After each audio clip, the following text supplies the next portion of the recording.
Hello students, turning point চ্যানেলে তোমাদেরকে স্বাগত। এখন তোমাদের সামনে নিয়ে এসেছি ভারতের প্রাচীন যুগের গুহাচিত্র ও মন্দির চিত্র। চলো শুরু করি। ভিডিওটা খুব ছোট একটা ভিডিও। বাঁদিকে আছে গুহাগুলির নাম, ডান দিকে আছে কোন রাজ্যে অবস্থিত।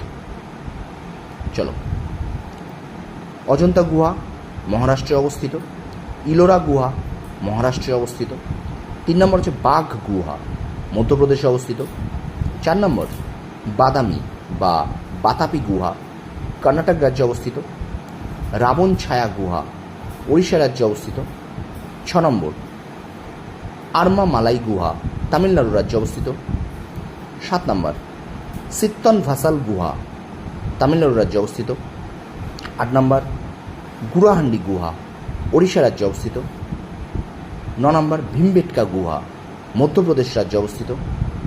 চিতোয়া ডোংরি গুহা ছত্তিশগড় রাজ্যে অবস্থিত। বীরভদ্র মন্দির অন্ধ্রপ্রদেশ রাজ্যে অবস্থিত। এবং 12 নম্বর যোগীমারা এবং সীতাবেঙ্গি গুহা ছত্তিশগড় রাজ্যে অবস্থিত। তো স্টুডেন্টস, এই ছিল এখনকার মতো একটা ছোট্ট ভিডিও। তোমরা অবশ্যই নোটগুলোকে ভালো করে পড়ো, আর আমার ভিডিওটা ভালো লাগলে অবশ্যই লাইক, শেয়ার এবং চ্যানেলটা সাবস্ক্রাইব করো। এরকম ছোট ছোট ভিডিও তোমরা পাবে যেগুলো যে কোনো পরীক্ষায় খুব উপযোগী। তোমরা সফল হও, তোমাদের সাফল্য কামনা করি। ধন্যবাদ।